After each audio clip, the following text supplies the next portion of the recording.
Happy birthday, Lakay. I miss you.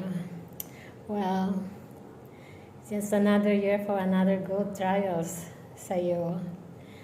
I just wish that may this year bring you endless joy, incredible adventures, and success in all your endeavors.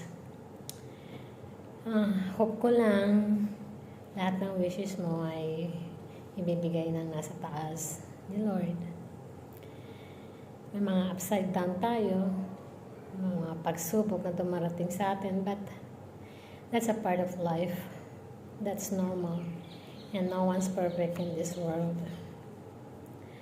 May mga taong masaya para sa atin, may mga taong hindi masaya rin sa atin. But who cares, diba? Forget the past, look forward in the future, for the best things are yet to come. Focus ka lang sa trabaho, sa negosyo. Kaya mo yan. I believe in you. And you don't have to prove to anyone, to anybody, your capability of doing it. But just prove it to yourself that one day you can proudly say, I made it. Yung na-fulfill mo na yung gusto mo sa buhay. And always remember, nandito lang ako sa iyo. Hindi ako bibitaw. Bagkus hihilahin kita pataas till you reach your goal and wishes and dreams for your life.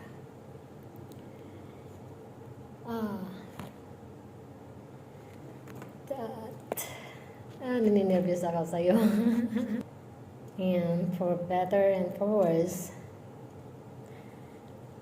I will love you and loving you and love you from the bottom of my heart. Mamahalin kita ng higit pa sa aking buhay. You know that. And look around you. Marami ang nagmamahal sa'yo. So, we love you. Nagawa ko rin ang masurpresa kita na hindi mo nalalaman. Salamat sa mga crew ng Whisperer.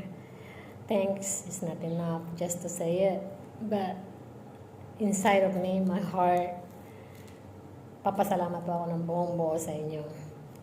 Hindi ito may ayos o may sasagawa kung wala kayo. Kung hindi rin sa inyo. So, salamat sa lahat. Hindi ko na kayo iisahin dahil alam niyo ko naman kung sino kayo. At sana andyan ako just to celebrate his birthday with you guys. At sa lahat ng dumalo, salamat sa lahat at hindi niyo ako hinindihan na dumalo rin sa kasiyahan yan. Salamat po. Salamat. And I love you, Lakay. Happy birthday again.